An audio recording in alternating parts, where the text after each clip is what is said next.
Tickets, please. Tickets, please. Tickets. Thank you. Tickets, please. Tickets. There you go. Thank you. Good. Where are we going? Who knows where we're going? To the North Pole, of course. Okay, good.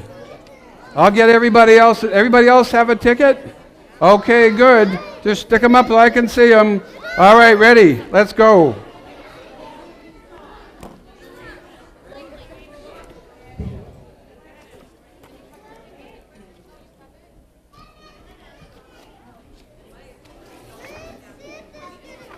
Oh, soon. On Christmas Eve, many years ago, I lay quietly in my bed. I did not rustle the sheets. I breathed slowly and silently. I was listening for a sound a friend told me I'd never hear, the sound of the bells of Santa's sleigh. There is no Santa, my friend insisted, but I knew he was wrong. Late that night, I did hear sounds, though not of ringing bells. From outside came the sounds of hissing steam and squeaking metal. I looked through my window and I saw a train standing perfectly still in front of my house. It was wrapped in an apron of steam. Snowflakes fell lightly around it. A conductor stood at the open door of one of the cars. He took a large pocket watch from his vest. He looked at it. He put it back. He looked at my window. I put on my slippers and robe. Who has slippers on tonight? Who has slippers? Everybody have slippers? Cold walking in the snow, you know. Good. I tiptoed downstairs and out the door. All aboard! The conductor cried. Where? I asked. Good. Why, to the North Pole, of course, was his answer. This is the Polar Express. I took his outstretched hand and he pulled me aboard.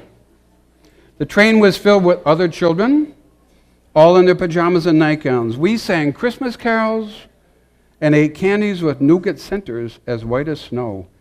We drank hot chocolate as thick and rich as chocolate bars.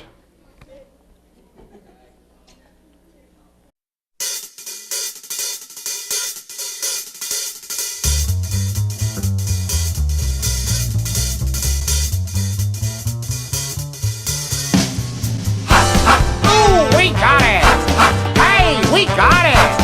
Say, we got it! Oh, we got it! So we got it! Yo, we got it!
Outside, the lights of towns and villages flickered in the distance as the Polar Express raced northward to the North Pole.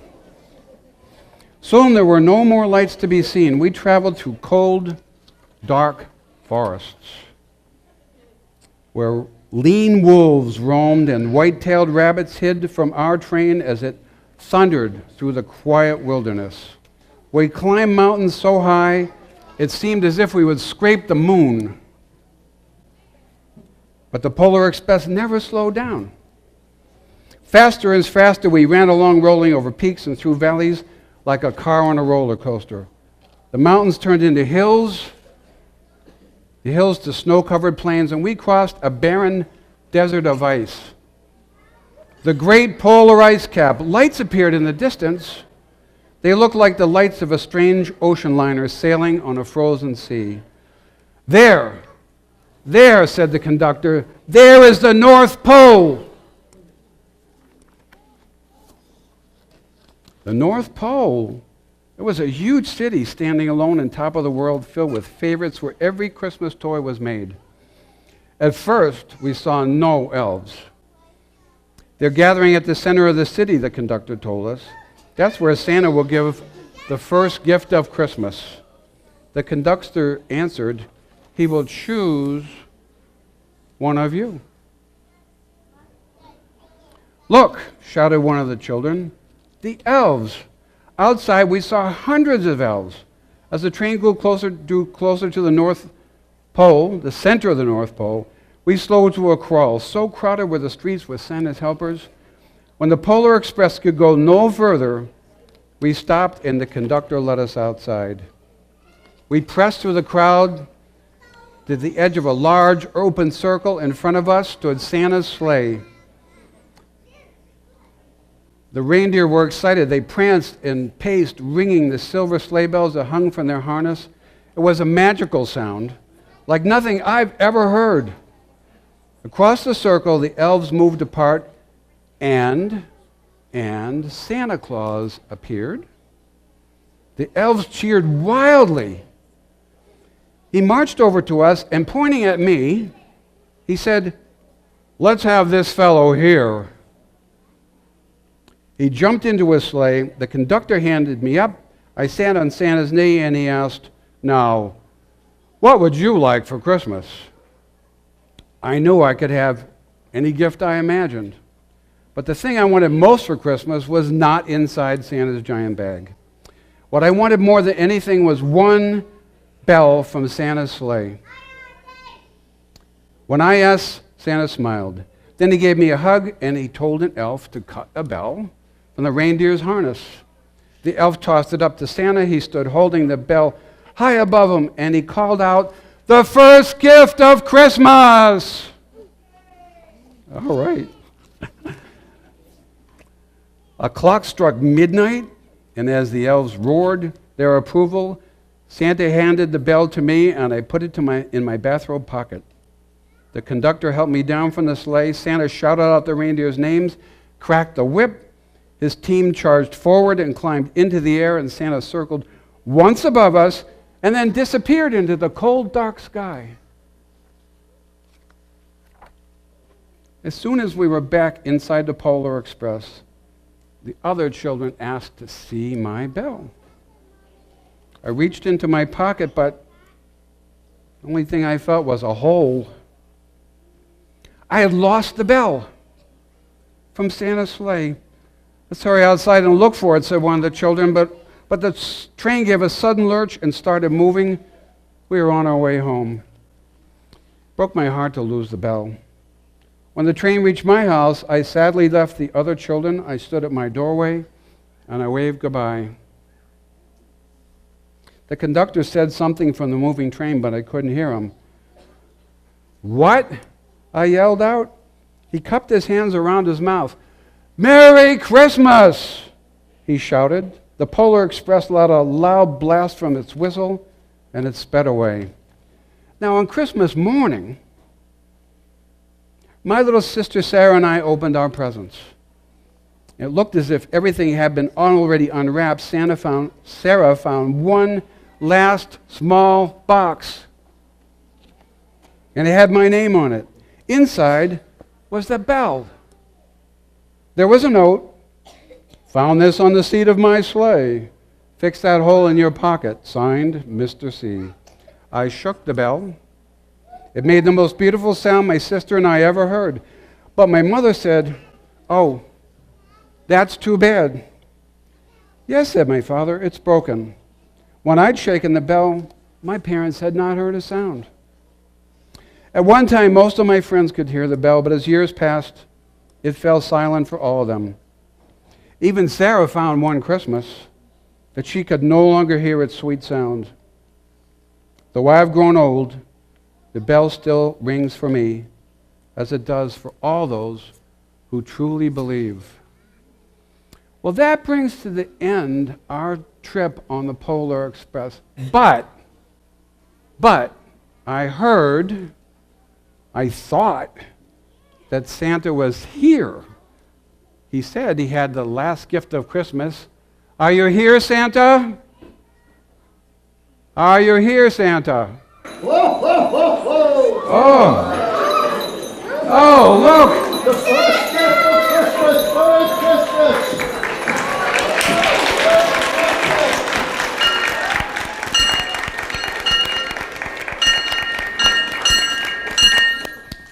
Now, if you'll stay in your seats, Santa has something for you.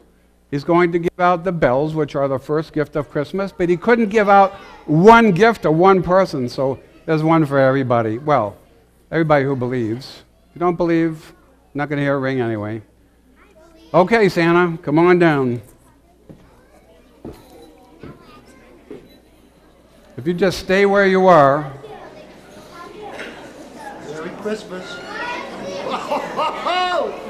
You look scared. Merry Christmas. Merry Christmas. Like them promise.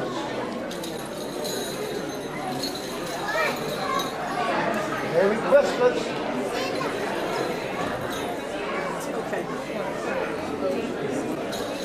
Santa will be available for a few minutes when we're done if anybody wants to talk to him. Merry Christmas. I do.